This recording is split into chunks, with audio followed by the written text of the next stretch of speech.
Blockbusters. You are listening to the Triple B Podcast.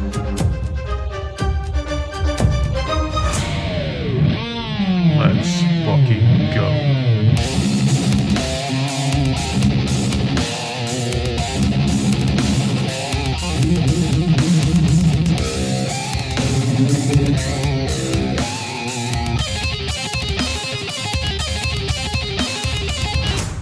Welcome back to the Triple B Podcast, Bourbon, Belts, and Blockbusters, episode number 6, coming at you this time from my place. We're back again. I got an added feature here. I want to point this out and give a little shout out to my brother Nathan. He's come up almost every single episode, so it's just fitting at this point. It's like an honorary member of the Triple B Podcast now at this point, but he has, in his words, bequeathed this to us for the time being to have up in our setups. So yeah, we're pretty much going to jump right in today, and I'm going to grab the bourbon and get it ready. Yeah, we got a full agenda today, so yeah. So before you do the socials, I'm just going to point out what we have. Okay. Today we have a Larceny. Okay. All right. It is a wheated bourbon. It says mash bill. I don't know what that means, but I saw this last time we were here. We also had one that had to do with keys, and I saw this. You're on a theme right now. I am. And I saw this, and I was like, I've never had this. I don't know if you've ever had this before. No, I've had my eye on it, actually. I've been absolutely wonderful. Yeah, so excited to try this. It is 92 proof, so it's a good little kicker there. Perfect. And we're going to crack her open and get pouring. So, all right, while he opens that, we are going to go into our socials. So Instagram, we got the @TripBPod, YouTube @TripleBPod. Our podcast is located on Spotify, Apple Podcasts, and Amazon. It's called the Triple B Podcast, Bourbon, Belts, and Blockbusters. We now have a TikTok @triple.b.podcast. And then we're also on X @TripleBPodBros. So give us a follow on there. Make comments on the post. Give us some ratings on there. Whatever you can do to help spread the show around, right? Absolutely. And get the feedback out there. Appreciate all the listeners out there. Again, give us a follow and let us know what you want to hear on our show, right? Absolutely. All right, we got the social stated. Let's do our first taste. Let's hit our cheers. Cheers to episode 6. Episode 6. So, it smells good.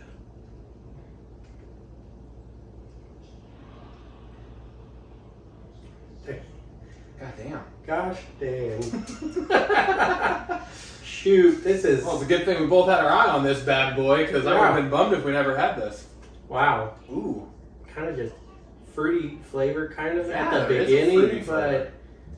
Smooth going down. Good aftertaste. Slight kick at the end.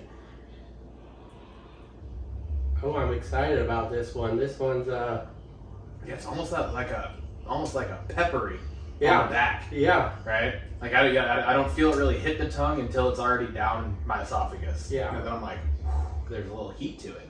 now versus the last one we tried, there's definitely that flavor kind of lingers. Yes, you know, it where you were saying the last one Yeah. did not. So And I think this lingers in a good way. yeah, definitely not a bad way. I am a big fan of this Larceny. All right, let's Going 9. Giving it a 9. a 9er right off the bat. Yep, I'm going for it. I don't think many that we've had. There's close ones, obviously, but there's not one that we've had since the very first to have me replace our 10.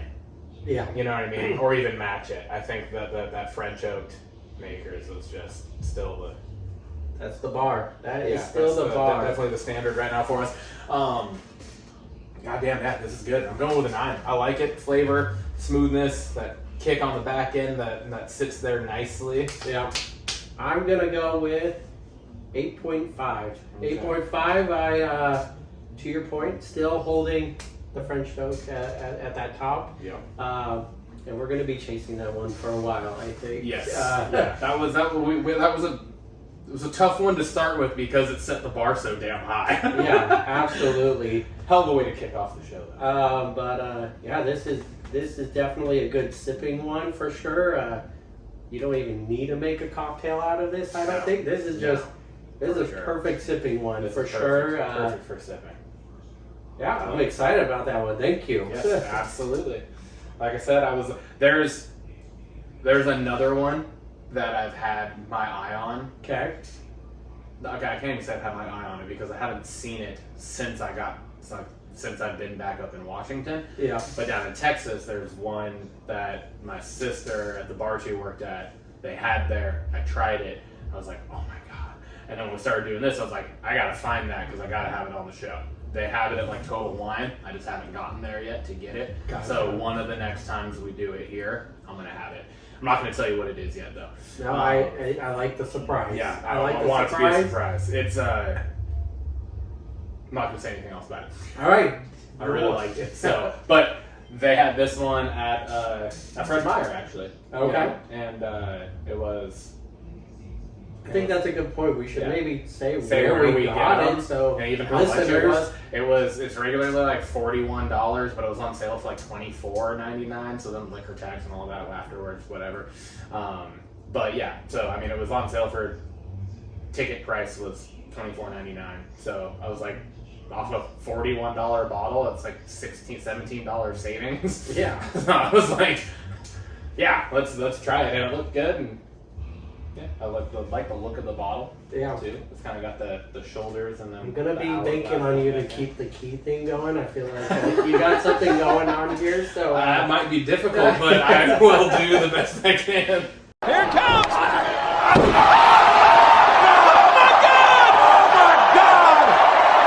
All right. Well, let's continue on. So going into belts. All right. Full agenda today. Very we full are agenda. jumping right in, and we're gonna pick up where we left off from last time, which would be the, I guess technically 2 SmackDowns before Money in the Bank. Yeah. So SmackDown from June 21st. All right. We opened the show with Bloodline and Rhodes and RKO Brawl. Chaos. Yes. That's what happened at the beginning of the show, right? Yes, it sure spilled outside of the ring. You want to go more in depth on that? It never even. That's nothing true. even happened in the ring almost like until actually towards the end. Yeah. Solo, Tama and Tonga, and they showed up. Paul Heyman's backstage, kind of waiting for him. They roll up. Heyman asks where Jacob Fatu is. Yeah, that's right. And Solo just kind of ignored him, kind of just like, and walked away type of reaction. And Paul Heyman looks not like the normal Paul Heyman, wouldn't you say? Yeah. 100%. He looks like he hasn't slept in 83 years.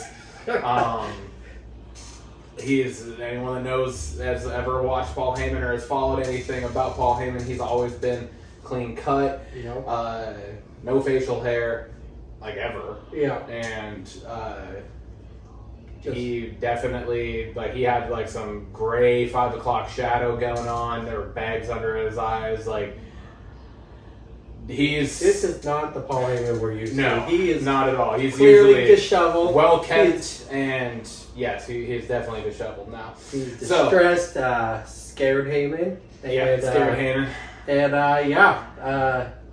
so just crazy brawl to open up the show. Yeah, right? they come out, and then shortly after they're walking out they didn't even get down the ramp. Yeah. They're walking down like they had just emerged from backstage, and Cody that cuts to where Solo, the Bloodline, pulled up. Another black Suburban rolls in, and it's Cody, Orton, and KO all get out, and it's just immediate. As soon as they get out, they're there with a purpose. they're there for a fight. They want to fuck some shit up, and that's exactly what they proceed to do. They come out, they storm down the entrance ramp, and there's just like no hesitation. They just start brawling with these guys, and it's KO and Tonga. They go one way. Cody and Solo start going at each other. Orton and Tama are going at each other. Those four kind of making their way, bouncing each other off of the side rails of the entrance ramp all the way down to the ring. I think Solo and Cody got in the ring. Orton and Tama kind of stayed outside the ring.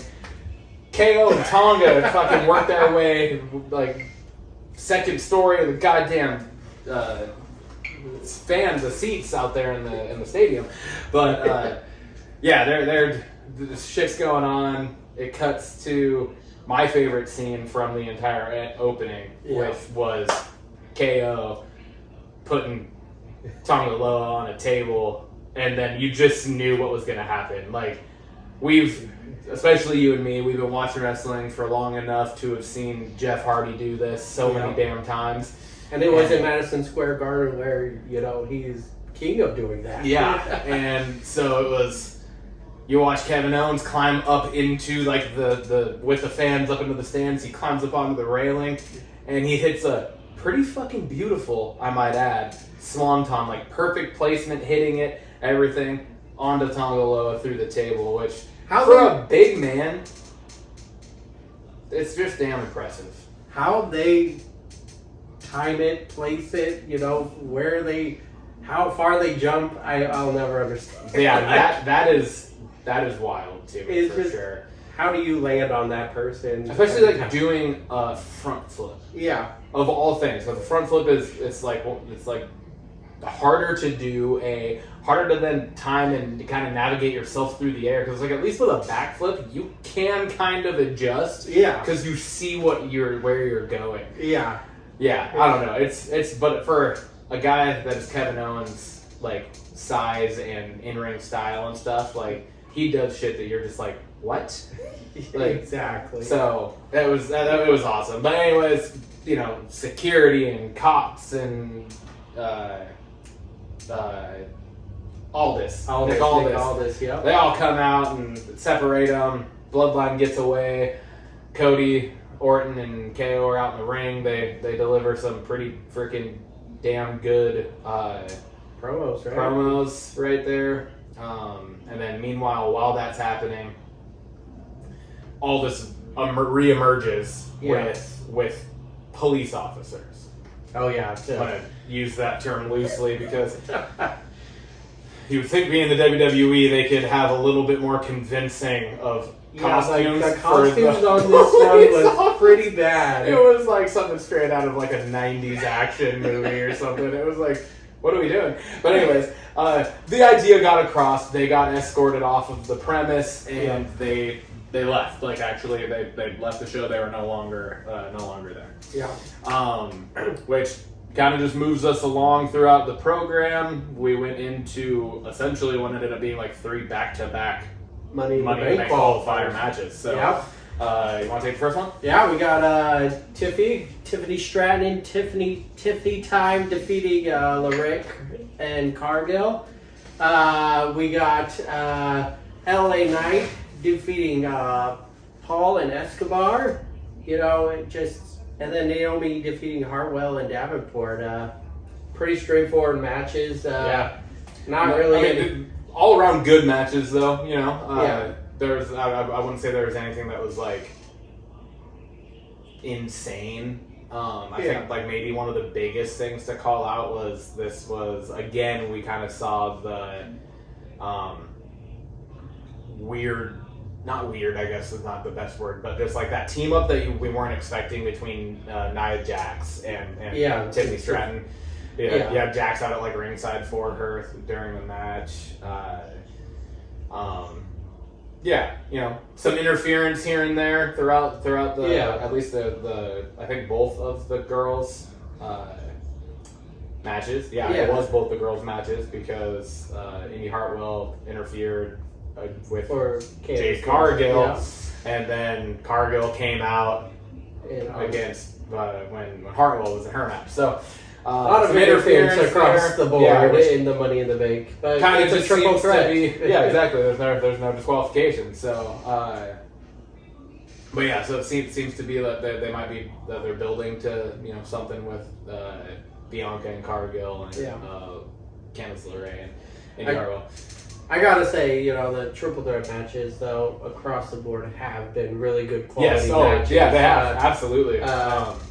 The interference kind of deters from it, but that's to be expected. You don't want to make anyone look weak in their loss. Yeah, exactly. You got big names in these matches, yes, right? for sure. So, and like you look in most of the matches, you have all three competitors in the ring. You would believe it's believable that they could win and go to Money in the Bank. With the exception maybe being Carmelo Hayes, who was the one that was just kind of didn't see him winning that just because of who else was in that match. Yeah, and then for him to pin Orton of all things. But anyways, we've already talked about that, so we don't need to backtrack. Yeah. But so essentially, you have at this point after SmackDown ended, you have Tiffany, Naomi joining Io, Lyra, and Chelsea Green. Yeah.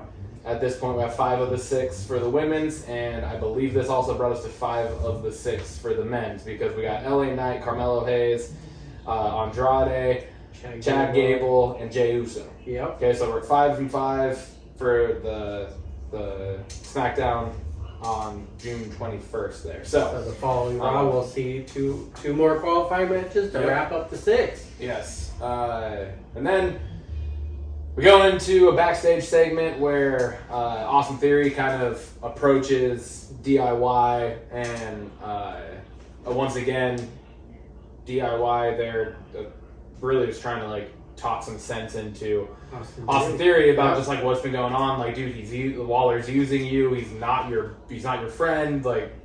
You're being an idiot right now. Yeah. And then, as to be expected, out of nowhere, Waller attacks from behind.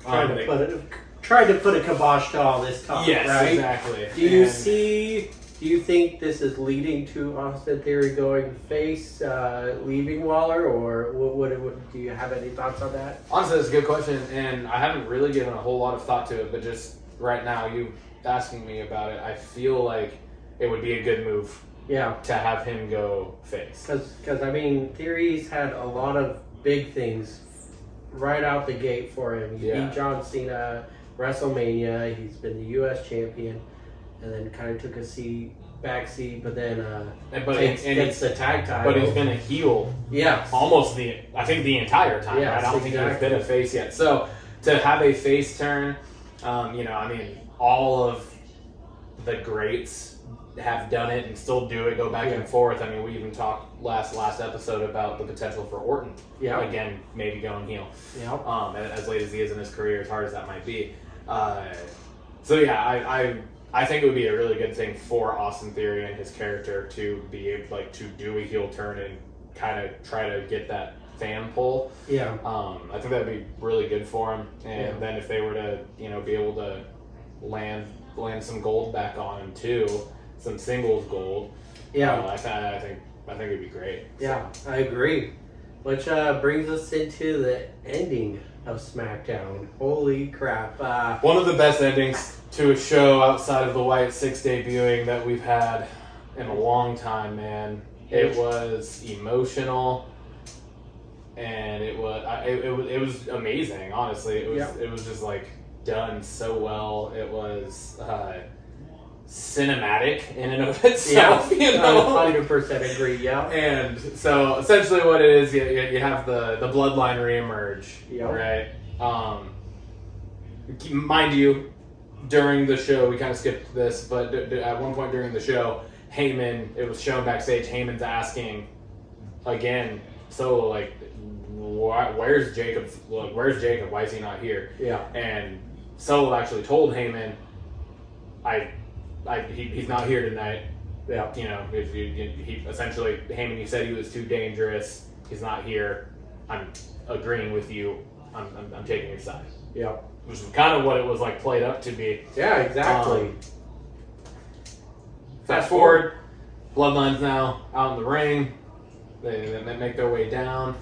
And immediately, well, actually, Heyman starts his dialogue that he usually does. You know, he's introing everything, doing the Heyman thing. Giving the grand. And as he's saying about the legendary Madison Square Garden, right, the legendary arena that they're in, Solo just reaches for the microphone.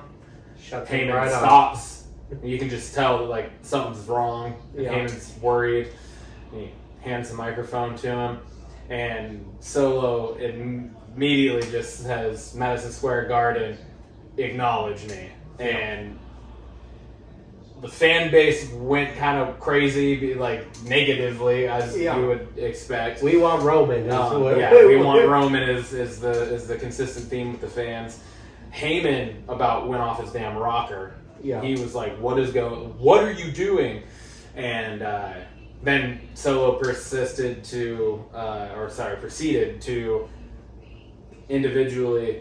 he reintroduced Jacob Fatu. Yes, being there. He was not there. Yeah, his enforcer, as he called him, Yeah. if you remember, obviously, Solo was Roman Reigns' enforcer. Yep. So, brings Jacob back out. Now you got the whole bloodline, the new bloodline in the ring. Heyman in there. He starts going down the line, one by one. Calls Tama, my right-hand man, Tama Tonga. Acknowledge me. Tama acknowledges him. Says, Tonga Loa, acknowledge me. He acknowledges him. Calls Jacob Fatu, acknowledge me. Acknowledges him. And then he turns to Paul, and I'm pretty sure, I've seen it, I've watched it multiple times, and it's kind of hard for me to make out exactly what Solo said to Paul, but it sounded like he said, this is your one chance to live. Yeah. It was either live or leave. Yeah. But I don't know why he would say leave. Yeah. So I think it was, this is your one chance to live, which is already threatening. Yeah. And he tells Paul to acknowledge him. There's, hesitancy. Heyman is trembling almost at this point. And then they pull out the red lay. Yeah, I don't know. I don't have the I don't term. Yeah, I don't know what it's exactly called. Immediately, either. Paul goes, "Where did you get that?" Yeah. And is in even fuller freak out mode, right? But it's the tribal chief yes, regalia, right? Yeah. It's the tribal chief stuff that only the tribal chief wears, and it's bestowed upon the tribal chief. So it's kind of a sacred lay. Yes. Right. Yes. And so now Paul's really like, what's going on? What are you doing? And they hand it to Paul to acknowledge Solo as Solo bows his head, spreads his arms, and they're waiting. And Paul is the whole time kind of just muttering to himself. He looks like he's praying up to the skies. Yeah. And he proceeds to say, Solo, I love you, and I acknowledge that you are not my tribal chief. And he throws the microphone, and then he's just standing there, literally crying. He's crying. Blubbering, almost. And, fuck, dude, what proceeded to happen was, actually blew me away, because I was just like, it's not the type of shit that you expect. No. Because not at all. Heyman takes a fucking Samoan spike. Right? Takes a Samoan spike. You're like, yep, that's about right. That sounds right. That makes sense to me. Gets a Samoan headbutt. Gets the top rope. So he's laying in the ring, and then you see Solo, the look in his eye, and you're like, oh, he ain't done. And he looks at Jacob and tells Jacob to get the fuck up onto the top turnbuckle, and you're like, oh no. And he hits him with the Samoan headbutt. And then you're like, all right. Heyman this whole time is playing all of this off so beautifully. And then he tells him to get him out of the ring, and you're like, oh wait, no, what's going to happen? Where then they're only going to the side of the ring where the announce table is, and they proceed to tear the announce table apart and triple powerbomb 58-year-old Paul Heyman, who, mind you, has never been, but especially now at this point and where he is in his career, is probably the farthest away from ring shape he would ever be in. Yep. And they fucking triple powerbombed that man through the announce table, and he did not land soft. No. It was brutal. Absolutely brutal. Paul Heyman gets killed on SmackDown. Yeah. He gets murdered. Pretty sure he's dead. We haven't seen Paul. Haven't seen Paul Heyman since. Haven't. Yeah. Yeah. That was how the show ended. Was Paul Heyman's murder and the new bloodline sans Paul Heyman now with the fingers up. Yeah. What a closing to the show. It was absolutely wild. I did not. I kept foreseeing, Paul Heyman and the struggle between the two, but did not see it going physical. At least not this now. early, or and then on top of that, to know that the only three people who've been battling the bloodline were escorted off the premise. Literally, then when this started happening, it was like, there's nobody. Nobody's gonna come out. Nobody's coming back. Like Roman's not coming back yet for this. A lot of people have. There's been a lot of different things about like the potential for Brock Lesnar to come back to revenge Paul Heyman. I don't necessarily see things going that way. Yeah. But yeah, so it was just like, and we haven't seen Brock in forever. Haven't seen Roman in forever. Cody, Orton, and KO were all escorted off. So you're like, who the fuck? The only person got murdered. CM Punk got murdered the week before. So it was just like, the only person that you could have even slightly in your mind would have been Jimmy. Yeah. And I'm sorry, but what's Jimmy gonna do in that situation? Come out and go 4-on-1? Yeah. Like, sorry, Paul, you took it. And goddamn did he ever take it. Wow. But that leads us to Raw 3 Monday days Night later Raw. on June 24th. And speaking of the Bloodline, the show started with Jey Uso and Chad Gable in an interaction of sorts.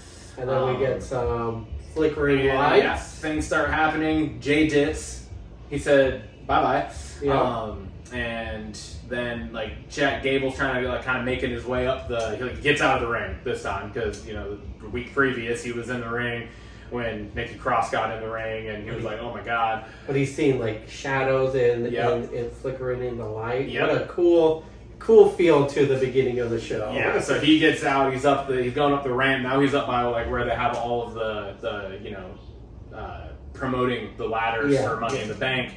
And he's like on this side and the light comes on and it's foggy and then there's like one of the I don't remember which one in which order it was, but one of the Wyatt Six there, and then he's like, oh god, he starts moving this way and then there's another one and then there's the last one and then he like takes off through the crowd area and gets out of there. And then goes back, Nikki Cross again emerges ringside, gives another video packet it's a package. Yeah. Gives another package to the announce team. Craziness to start the show again with the Wyatt Six, and like it's just a constant with like just those four. Yeah. Kind of the last couple weeks now have been like the physical presence, but also like very like almost paranormal-esque, right? Yeah. Like it's very creepy. It's very like there's weird stuff going on. Yes. And then you have the videos on top of it that we'll get to in a bit. But which brings us to we got Xavier Woods beating Karrion Kross from the Final Testament. Don't know where this feud is going. It's been lingering. I'm not really a fan of it right now. It just feels like there is no direction to it. But they keep on going, so there's got to be something to it. Yeah, they're building to something. It's seeming more and more like this might be like Raw's A-Town Down Under breakup that they're kind of like building towards. It seems like we were talking about. Seems like they might be working towards Austin Theory turning on Waller. Yeah.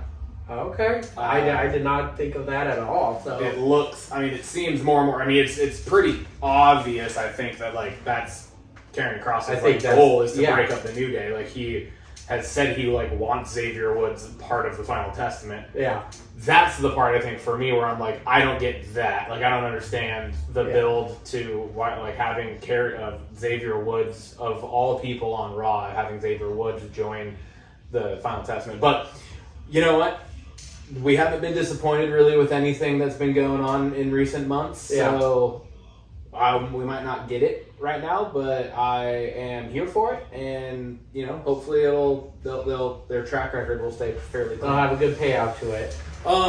This brought us to a great fucking match, Yeah. and that was Liv Morgan retaining the Women's World Championship against Zelina Vega, and it was an awesome match from like top to bottom. They keep like kind of building towards this feud,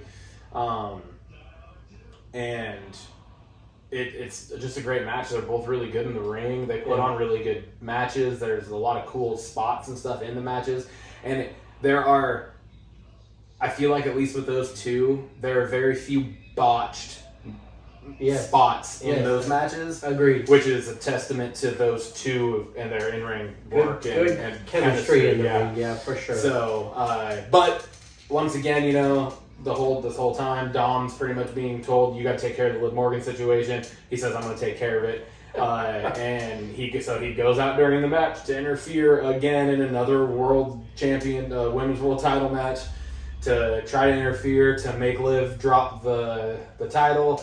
And once again, as it has every time, his interference has backfired and actually ended up helping Liv Morgan win and retain. So that's where we're at, kind of in that whole situation going on there. But this brings us to Priest coming out. another part of the Judgment Day. Yeah, we got a lot of Judgment Day action going on Monday Night Raw. We got Priest, Which is good for business. coming out and facing off against Rollins out in the ring again. Just battering back and forth with their promos, and then Baylor comes out, right? And after, I'm gonna stop you real quick. Yeah. I just want to point out, because I've kind of shit on Priest a little bit, not terribly, I don't think, but I've said that he hasn't been my favorite, but I have said he's growing on me. I think his mic work is getting better and better, like almost each week. Yeah. I think like his ability to cut promos, and with some of the best, I mean, Seth Rollins, some of the best in the business at cutting promos. Yeah. You know, like some, just being a mic worker. His skills there are definitely improving, and I think it's getting better and better. Him having the doubters is actually helping. Yes. It's been like, it's clear there's some doubters about him being a champion. He was kind of the forgotten Money in the Bank holder, last minute cash in, and then champion now. But definitely the doubters is helping his promos, because he is definitely shining right now. Balor comes out after Priest has been asking Baylor to stay out of his business. The whole premise of this match is Priest can do this on his own. Yep. He doesn't need the Judgment Day, yet Baylor keeps coming out and inserting himself into business where he is unwanted. Exactly. And so Priest and them get the upper hand on Rollins, and which brings us down to we got video. Yeah, that's right. And these videos are incredible, dude. This one, it was the continuance of the one from the previous week, where it was essentially Uncle Howdy interviewing. And at this point, like we've been saying Bo Dallas, just because that's been Taylor Rotunda's character in WWE almost the entire time he's been a part of the WWE. But it's to the point now, and like the stuff that they're talking about, where I'm like, is this the character of Bo Dallas? Because they haven't said his name. No, they haven't. So it's like, is this the character of Bo, or is this Taylor Rotunda? Yeah. You know, is it Bo Dallas, or are they coming at this as Wyndham's brother, as Bray Wyatt's actual brother, Taylor Rotunda? And because the what they're talking about in the videos is very real. Very real stuff. Right, Yeah. so that's where I'm like, I'm wondering if it is Taylor. And so, but it's Uncle Howdy going back and forth with Taylor Rotunda and like asking questions, answering, but like talking to himself at the same time. Yeah. And that's the whole Uncle Howdy kind of playing like puppet master type thing, it seems like. And then as it's going on, there's like the flickering and the switching spots of the characters, and then it kind of just blend and merge together as one, and it's just like, oh my god. I texted you this, but just it gives me Moon Knight vibes very much. Absolutely, like the split personality type, and just like the darkness of it, Yeah, we've seen split personalities, but this is like the dark side of it all. Yeah.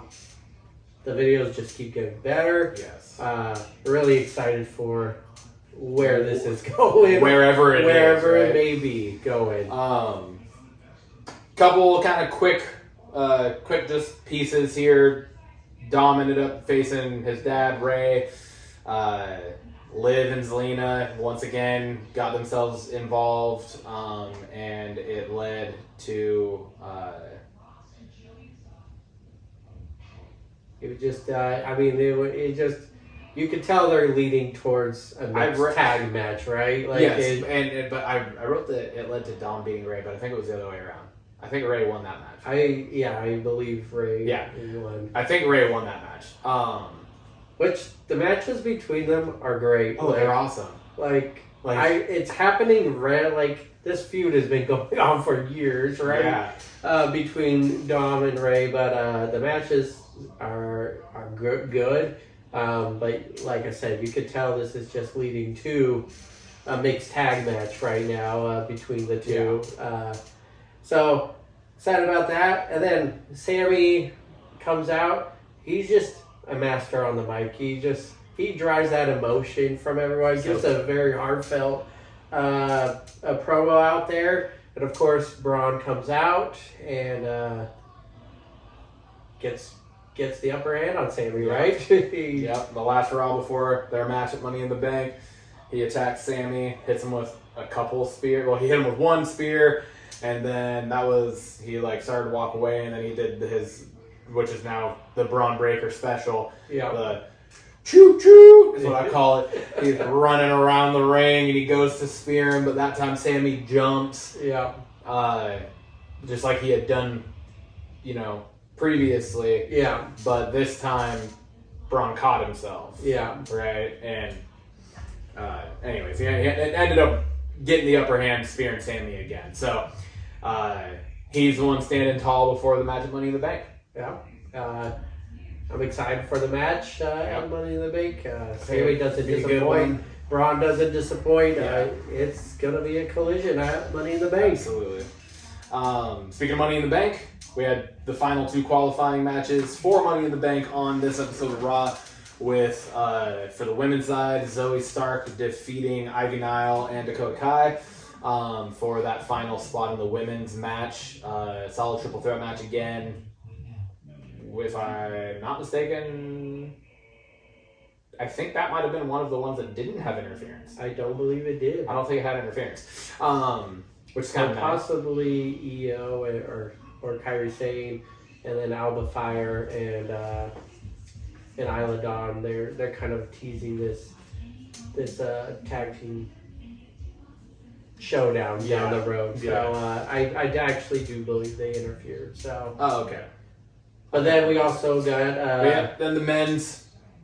We got Drew McIntyre beating Sheamus Dragunov and Sheamus, and what a match that was! That one was just the hardest hitting people in one match. Yeah, and just throwing it back to Sheamus again, banger after banger after banger. Yeah, and he's not. It's not a lie. He does. He consistently for his entire career has put on fucking hell of a match after hell of a match every single time. Yeah. And then you have Drew, who's obviously just great in the ring and on the mic and just character-wise and everything going on with him right now. And then Dragunov is just he's just like up and comer. He's an up and comer that's and fucking great though, man. hits hard though. Yes, he Small does. guy hits hard. Yes. But that concludes the qualifier. So before... Well, Drew came out on top. We didn't say that. Oh yeah, sorry. Drew won to take the final the final spot in the men's Money in the Bank match. Yeah. So so I like to just pose the question. Now that we know everyone in the two sides, what are your predictions for Money in the Bank? My prediction for Money in the Bank is I think LA Knight is going to win it. Okay. I think it would be a good move for the company to have LA Knight win it. He's, as we've talked multiple episodes now, like he's still got that like rising star strapped to his back. Yeah. And I mean he's so over, and it was like it was like a self-made over too, which is the nice thing, because he wasn't pushed a ton to get over. Like exactly, he got over and then was pushed, but then kind of sidelined at the same time. Yeah. But he's still so over with the fan base that it's like, you got to give this motherfucker an actual legit shot, because like the shot you gave him was during Roman Reigns' historical run, which like he obviously wasn't going to be the one to dethrone that. Yeah, exactly. So I think it's going to be I think it's going to be LA Knight with the win, but I think that Drew's going to be close, and I think there's going to be some form of CM Punk encounter that's going to cause that's going to cost him the opportunity at the briefcase. Gotcha. Okay. That's where I'm at. That's where I'm at with my thoughts on the men's Money in the Bank. Women's Money in the Bank, on Tiffy time all the way. Yeah. Have been since day one, pretty much. She is phenomenal in the ring. Her mic work is good. The fucking character that most people hate is because she's so goddamn good at it. So she's doing her job. Exactly. She's doing it so well. And I always, it brings me back to King Joffrey from Game of Thrones. Yes. Like the most hated villain in TV history. Yeah. And it was just because he's so fucking good at it. It's the same idea with those types of characters. So I'm Tiffy Tom all the way. I'm excited I'm actually like really excited for the women's Money in the Bank match. Yeah. All right. Well, my Money in the Bank predictions. I agree with you. I am all aboard the Tiffy tie. She is climbing to the Tiffy top and taking that Money in the Bank. She right is off her tippy toes. she is just on another level. She did great work in NXT, and it's carried over. The character is perfect. It's just a hated gimmick, and the crowd is just into her too. Absolutely. She is supposed to be hated, but the crowd is into her. So really excited for that. I think she does come on top, but they got great contenders in that match. So it's like you said, it's gonna be a good one. And then I'm gonna kind of build off of your men's predictions. I have to disagree. I think Drew is gonna win the match. He's gonna.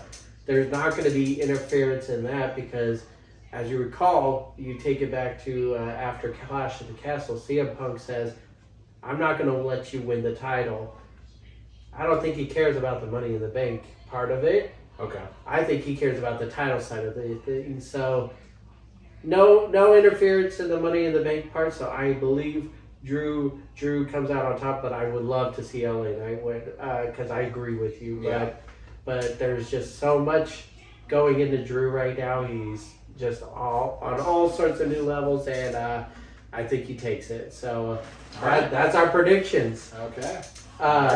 Actually, before we go on, I think Drew is going to cash in that night, though. Okay. I do think he's going to cash in that night, and that's where CM Punk comes out. Costing, just putting into.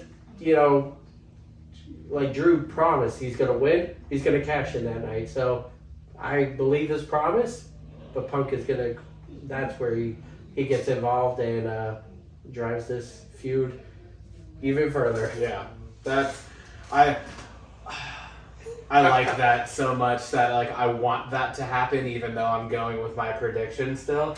I'm keeping my prediction the same, but now I'm like leaning towards wanting your prediction to come true. So, I don't know. I'm excited for Money in the Bank. We're going to be watching it here, right? We'll be watching it here together. My brother Nathan, who we continue to mention, who bequeathed us the title, will also be here to watch it with us as well. So, yeah, it's excited for that.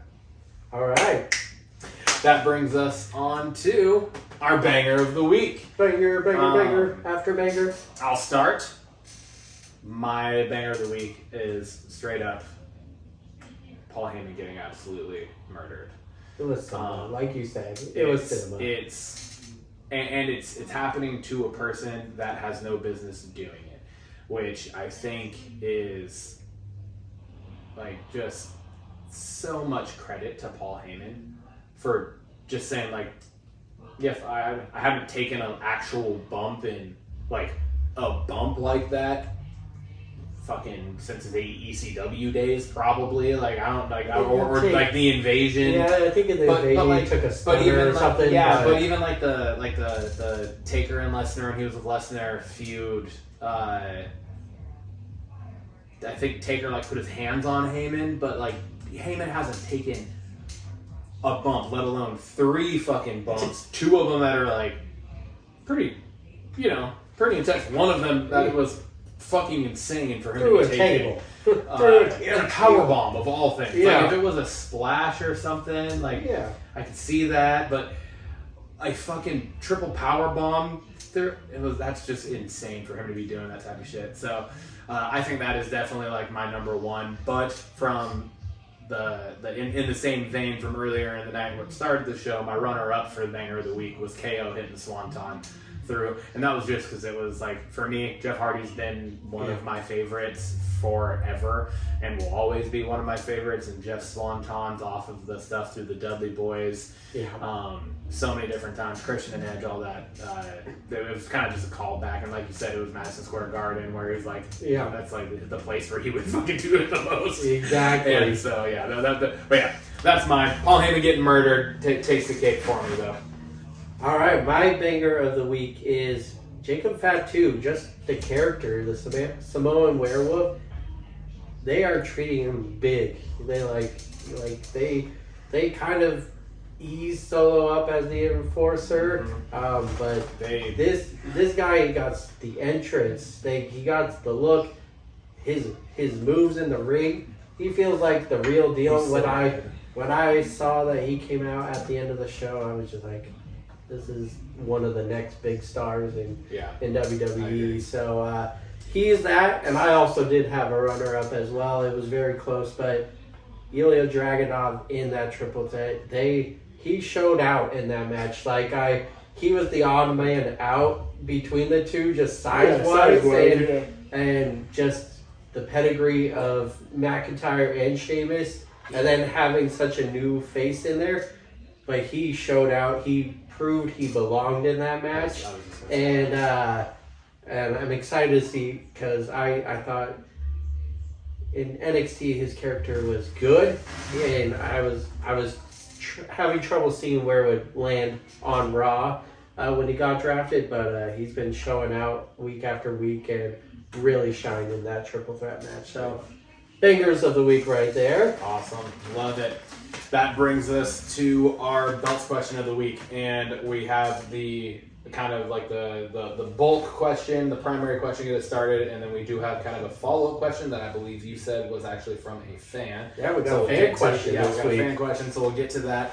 But to start it, because it leads into the fan question, I had posed the question of just how do you see the Bloodline storyline, and I should say the new Bloodline storyline playing out now, right? Because it seemed to be that like the whole previous Bloodline stuff was leading to Roman dropping the title to Cody at WrestleMania 40.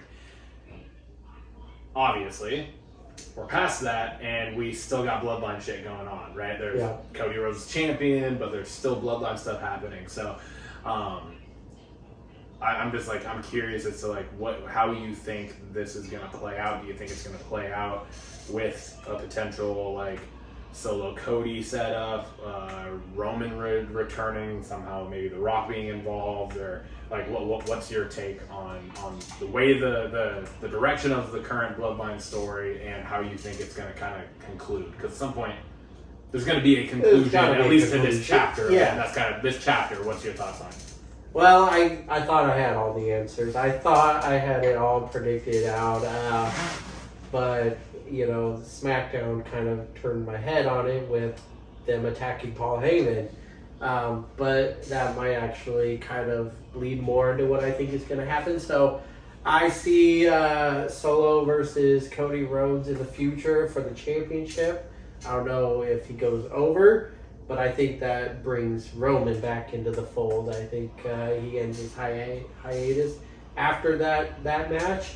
And I don't know if it's an immediate like Solo versus Roman action. I think it's going to be a power struggle storyline feud where Roman's been out, Solo's the big dog. Do they immediately acknowledge Roman when he comes back, or is Solo going to be playing that head of the table role? So that's the part where I'm getting, where I don't know much. And this episode of SmackDown that we just covered, I think, like you said, it threw a wrench into that whole thing, because it was like, I think before that, you could very easily say that, yeah, Roman could return, and there's going to be like this there's going to be this tension, there's going to be this power struggle and stuff. But they acknowledged him. Well, they acknowledged Solo, but not only that, they just fucking murdered Paul Heyman. Yep. So now I'm like, for me, I don't feel like Roman is just going to return and just try to then lead the bloodline. Yeah. Paul Heyman is Roman's dude. Yeah. Right? So that is now like personal. Yeah. I feel like. Yeah. And so I don't know. I honestly don't have an answer to this. I don't know where it's going. I really don't. But then I think the further you go, I think this actually leads to a real bloodline civil war. I think it reunites Jimmy and Jay with Roman, and he's going to be facing off. But there's one odd man out. I've been hearing rumors about the littlest brother coming in on the fold. Zilla. Yep, and Jacob's younger brother. Possibly would possibly fill out that side. I know you've talked about Sami Zayn. I read some things that could be an option for someone to also fill out the honorary Oos to the original bloodline. He was in the original. That would fill out if the they four. could swatch things, and then they got four and four there. Or I've also, I've read a few different things actually that like potentially Roman is the reason for Jacob. Yeah. And that's potentially why Tama and Tonga seemed so like, what the hell when he showed up first. I don't know how I feel about that one necessarily. Yeah. It would be very interesting, and that would be a hell of a swerve. But I've also read things that they're talking about like the potential of The Rock actually being like the puppet master pulling the strings behind the scenes of the new bloodline. Yeah. And which then, as you talk about the fucking bloodline civil war, could Yeah. lead to the like dream match that everybody has wanted for a long time of The Rock versus Roman, potentially this next year at WrestleMania. Yeah, that's so there's so many options, and that's why I wanted to pose a question, was just bring it up, and because we haven't really fully talked about that, and just like what direction we see this playing out. Yeah, I think they got plenty of material to work with, and where I thought it might get stale, it's staying relevant. It's been great. It's keeping up. It's doing a pretty damn good job. So that brings us then to the you said we got a fan question. Yeah, we got a fan question. So first, where was this? Where did this fan question? You don't have to say who it came from, but where did it? Was it posted on something? It was a text to me. It was a text to me. Alex Callaghan. Yeah. He's been a listener of the show, and he posed the question: how does the Bloodline stack up against the NWO? I think he posed a great question. We got two huge factions that set up a big part of wrestling history. So for sure. So I'm gonna let you go first on how do you think they stack up against NWO? Oh man, that's such a good question. I also feel like it's so hard to fully compare just because of the eras were so different. Yeah. Or like the NWO was a huge pull during the Monday Night Wars, right? So you had like legit competition for wrestling then, right? Yeah. And like there's still not really that big a competition today. I mean, AEW, but it's not the same. Yeah. Like it's not. I don't think anyone would be willing to argue that it is the same level as it was in the 90s. Yeah. With Raw and Nitro. Yeah.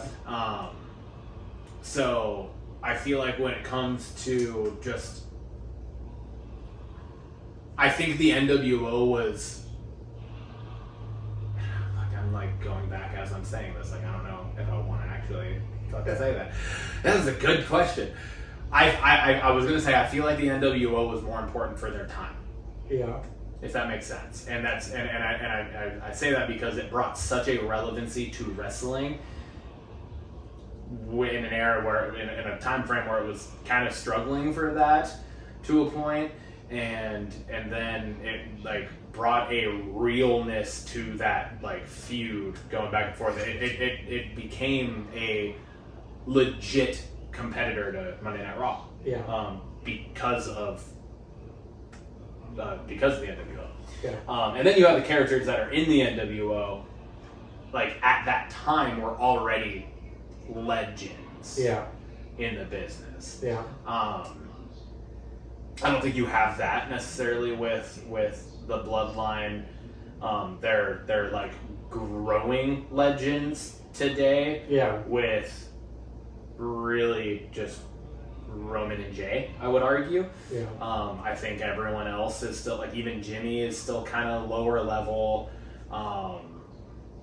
Solo is, I guess, building, but he's still not that same. He's not on the same tier as Roman, or Jay, or Hogan, or Nash, or Hall, or fucking Sting, or Macho Man, or Big Show, or X-Pac, any of the ones that fucking joined the NWO back then.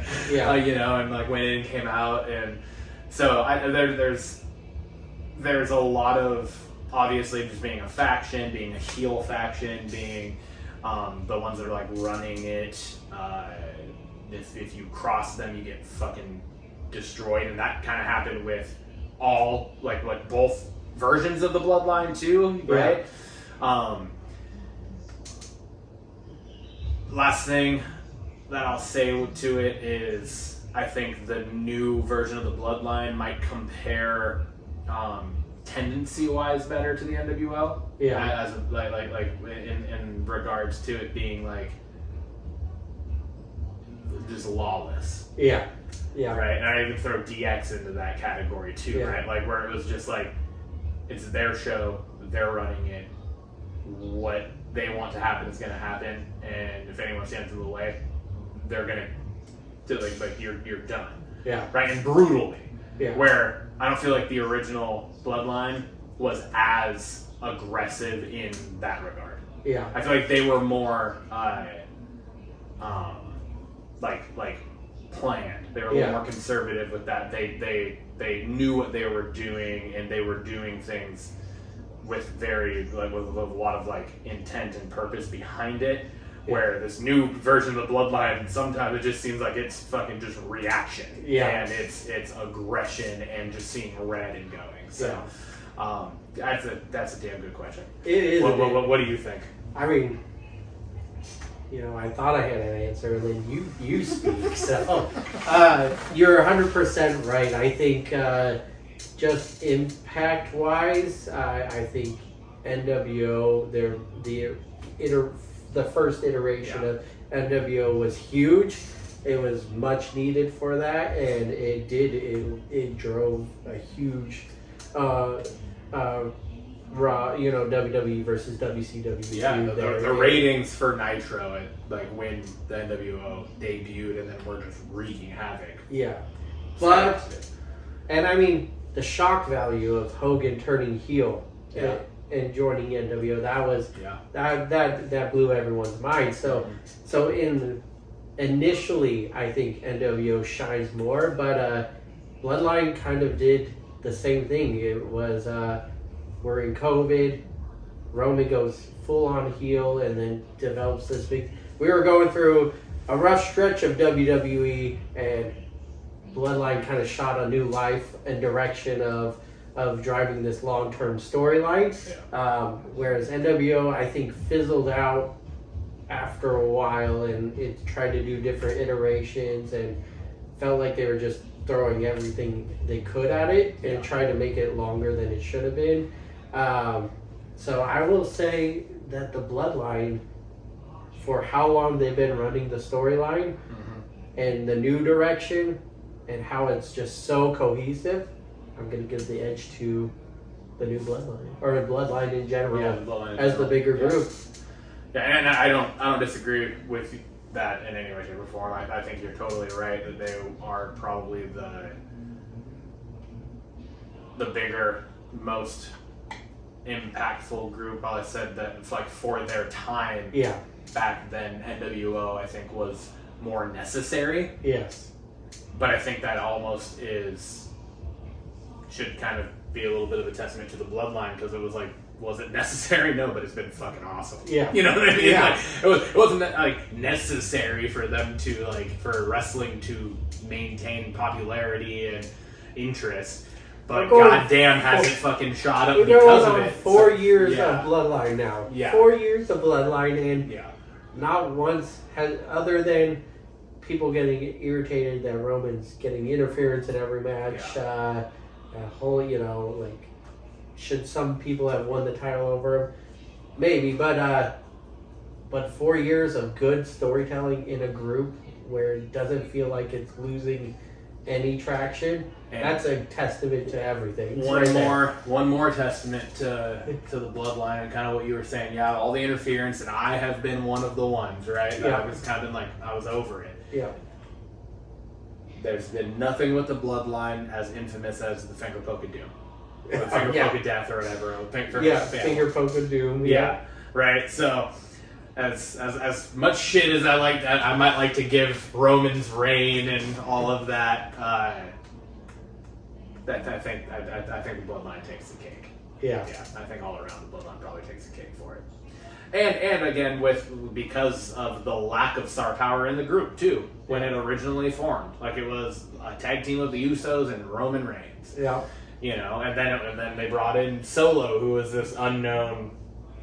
So it's like that, and now the blue bloodline, the new bloodline. They're not cops. The new bloodline that is literally all unknowns to WWE, but they're known in the more indie circuit of wrestling. Yeah, exactly. But they're not by any means superstars yet, and that's what they're turning people into. I think that's one thing with the bloodline that they definitely have over the NWO is the NWO is recruiting already made superstars. Yeah, exactly. Bloodline is making superstars. Yeah, so. Agreed. And here we go. That brings us to Blockbusters. That was good. I know we should start a boy band. We can harmonize so well. First thing I want to talk about with Blockbusters is M. Night Shyamalan's new movie coming out. I actually don't remember the date that comes out. Coming out this year. Off the top of my head. But coming out soon. Trap. And I've been following this since I first announced it. Yeah. Love M. Night Shyamalan movies. They're always oh my god. Yeah. You don't know. You literally. We've been talking about for weeks now WWE. You don't know what's going to happen in the WWE now with Triple H running it, and the creative and the storylines, all the stuff going on. an M. Night Shyamalan movie is a goddamn impossible puzzle. Yeah. It is, like, you have no idea until the credits roll what the fuck's going to happen. Then sometimes, even after the credits roll, you're still sitting there like, what the fuck? Like, And, you mentioned Roddy Piper last week Yeah, in our thing, and just when you think you have all the answers, he changes the questions. Yes, absolutely. So, this movie, it's called Trap. Stars Josh Hartnett. The premise Return of to horror. Return to horror. Return to horror, yeah. Yes, and it is a horror thriller Horror thriller type movie. Premise is essentially he is at a concert with his daughter. Yep. To see this performer, who I don't know if you knew this, but the girl that plays that performer in the movie is actually M. Night Shyamalan's daughter. Anyways, Oh, really? Yeah. She plays like the pop star that they go and see in concert. Like a Taylor Swift-esque. Yeah. Concert, Exactly, yeah. right?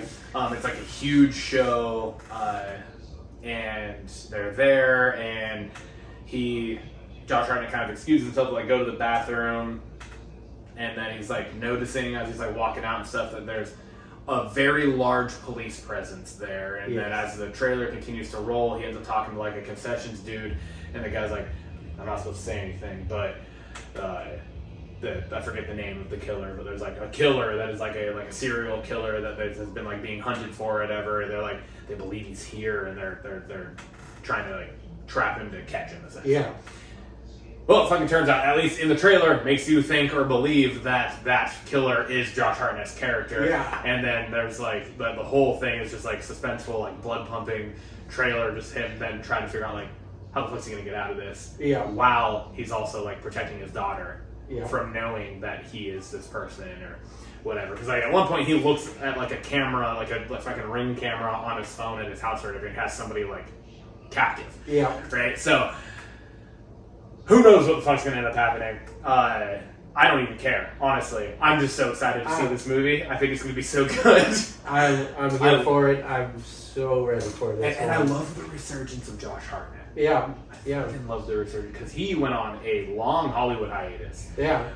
Where he was like, I think he actually went on like an extended point where he just straight didn't act. Yeah. And then he's done some like indie stuff. I was surprised. I saw him in like Penny Dreadful. Yeah. Stuff. And then yeah, he did some TV show stuff, did some indie work, and then it kind of was like a big like he was in fucking Oppenheimer that won an Oscar. You know, like. The last thing before that, the only thing that came to mind was 30 Days a Night is the last time I remember him, like specifically being something. But that movie, Another great fucking movie, was great. So good.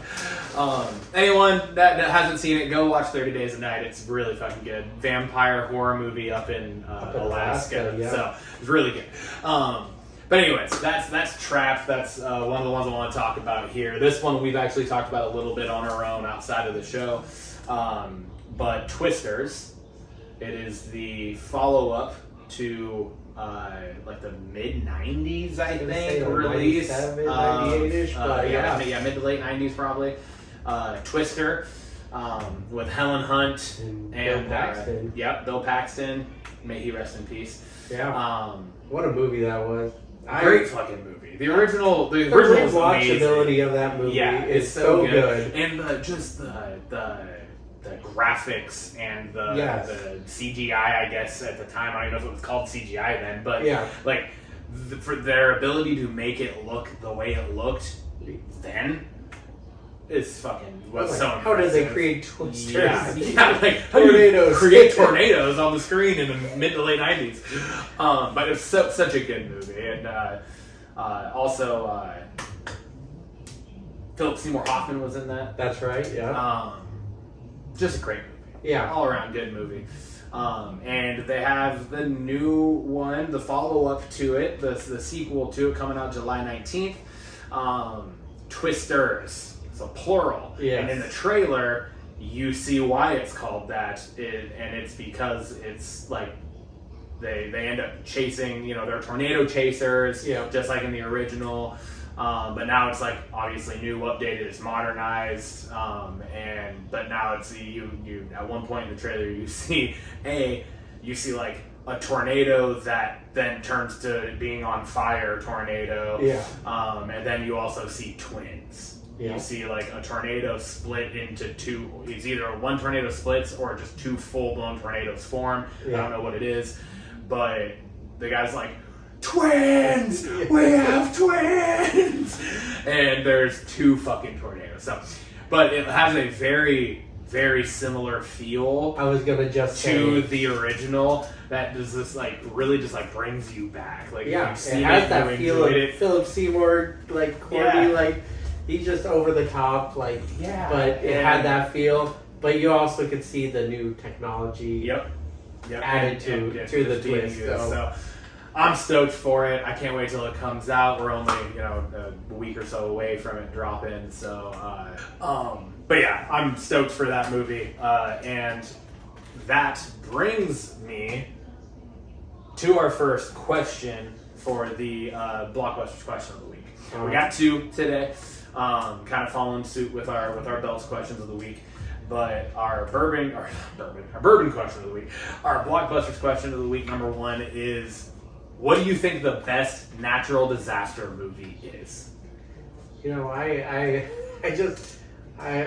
went to one and then I was like, wait, no, wait. So I had Day After Tomorrow up there on the list, pretty high.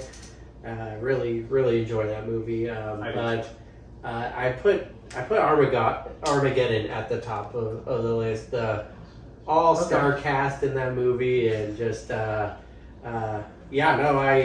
just rewatched it recently, and I was just like, this movie still holds up. There's some corny parts in it, but overall, it's a ride. Armageddon would be my number one. It's funny because it's actually very funny, especially with the theme that we have kind of continued on over the course of the show so far, the 6 episodes, where we have such similar thought processes. Day After Tomorrow is definitely my top 3. Yeah. Might be top, I think it's probably top 2. Yeah. And I love that movie. I think it's super good because there's like so many layers to what is happening in that natural disaster movie. And then you got Jake Gyllenhaal, you got Dennis Quaid, just a good cast of people in that movie. But I'm actually going to pick a different one also as my number one. Okay. And oddly enough, it is somewhat similar to Armageddon, but it's Deep Impact. The counterpart movie that came out in December. So Deep Impact, you got fucking Morgan Freeman, you got Elijah Wood, I forget the gal's name, and that, like, the main gal. Yeah, but anyways, it's also a good cast of people in the movie. And I honestly don't necessarily, because I love Armageddon too. Armageddon's probably right up there with them for me as well, but there's just something about Deep Impact that has just stuck with me. Like for the because there's, I think it's like Day After Tomorrow. You have it's Jake Gyllenhaal and that group, and then you have Dennis Quaid and who he's with. Essentially, you're kind of the two. What it kind of just follows. Right, with a couple cuts to like the mom, stuff like that. Armageddon is like Liv Tyler and like the space station on the ground, and then the group of astronauts. What I liked about Deep Impact was there was like 5 different character stories happening throughout it. You know, and I think that was one of the things for me that was like really interesting and kind of kept me intrigued. It was just because it's like it's a multifaceted natural disaster movie where it's not just following one group; it's following. It's kind of like The Walking Dead, and like in that kind of you know what I mean, where it's like there's constantly like multiple different things happening. It's in different places and stuff. So again, not planned, but what are the odds? Goddamn, we keep doing it, and at this point, I don't think anyone's surprised. No. Going to number 2, what I also posed to you was following with kind of trap and the horror movie, the horror movie genre. Just what's your favorite horror movie, dude? I know that's probably a tough question because it's like there's so many good ones, but if you had to pick just one, what do you think it would be? So horror is my favorite genre. Yep. It's my top genre of movies.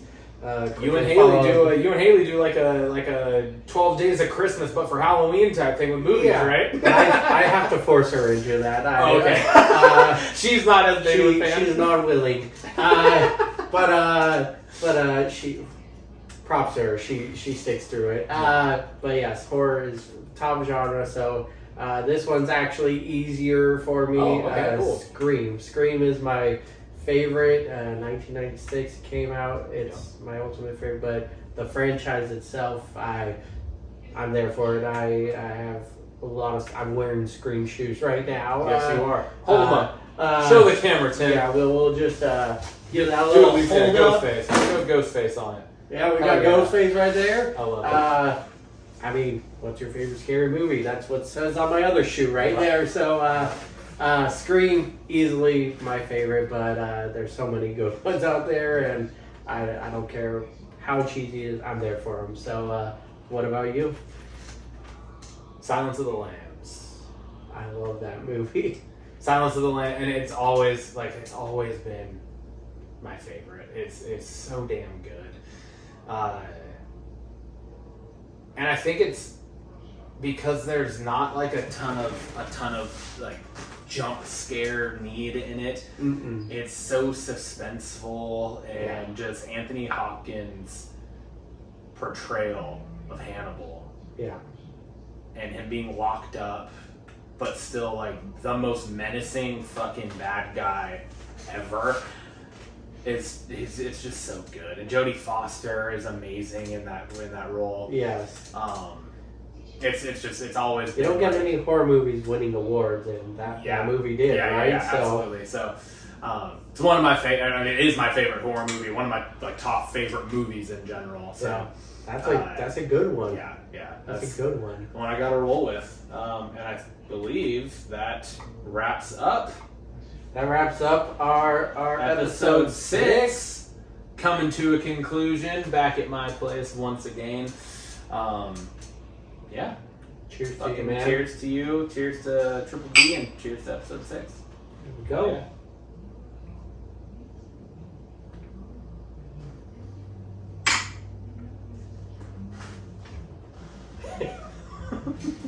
Fuck yeah.